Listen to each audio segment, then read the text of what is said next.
کر مرزا محمد یاسین بیگ کے حالات زندگی اور شاعری خدمات۔ مرزا یاسین بیگ 1943 سنہ عیسوی میں جموں میں پیدا ہوئی۔ تو ابتدائی تعلیم انہوں نے وہاں سے ہی حاصل کی۔ اس کے بعد انہوں نے FA یعنی فادر آف آرٹس جس کو کہتے تھے، یعنی 12th امتحان یا 11th کا امتحان جو ہے وہ پاس کیا، اور امتحان پاس کرنے کے بعد وہ Jammu Kashmir academy of art and language, تو اس محکمے میں وہ بطور یا بحیثیت لائبریرین وہ وہاں پر کام کرتے رہے۔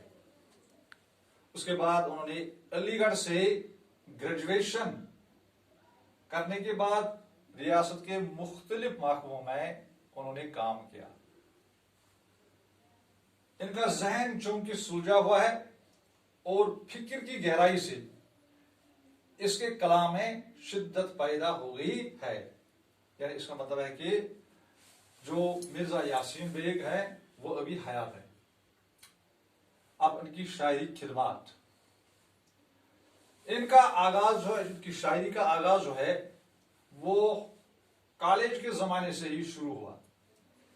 تو آپ نے شاعری کے مختلف اصناف میں، یعنی چاہے غزل تھی، نظم تھی، رباعی تھی، باقی میں اس میں مختلف اصناف میں طبع آزمائی کی ہے، مگر نظموں میں ان کی انفرادیت جو ہے وہ نمایاں ہو کر رہ گئی، یعنی دور سے نظر آتی ہے۔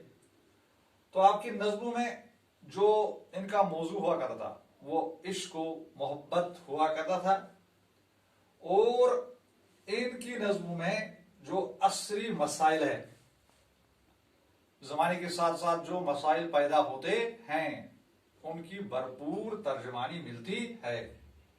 آپ کی نظموں کا محبوب ترین، سب سے ترین جو تھا، سب سے محبوب ترین پسندیدہ وہ حسن اور عشق ہے۔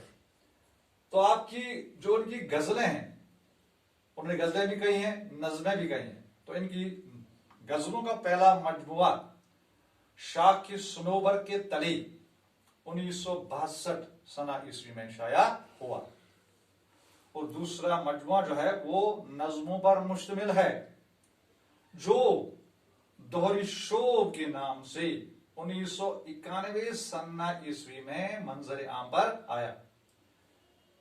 مرزا یاسین بیگ جو ہیں، کیوں یہ جموں میں پیدا ہوئے ہیں، اس لیے ان کو ڈوگری زبان اور پنجابی زبان پر بھی دسترس حاصل ہے، تو انہوں نے ڈوگری اور پنجابی زبانوں میں بھی شعر کہے ہیں۔